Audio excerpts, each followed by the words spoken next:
oh, niririgaluhan ko siya ng panty at saka bra. Patay na. Tuluyan na talaga to. Wala nang makakapigil pa.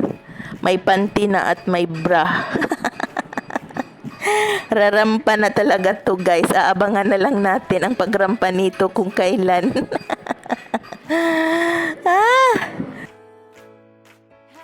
Ito, guys, dito na kami sa bahay. Ayan.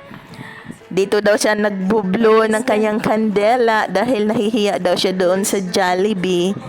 Kaya dito siya, guys. Ayan, guys. Oh. Ayan. Oy. Nagbublo ng bata. Ang bata nagbublo na ng kanyang candle sa kanyang cake.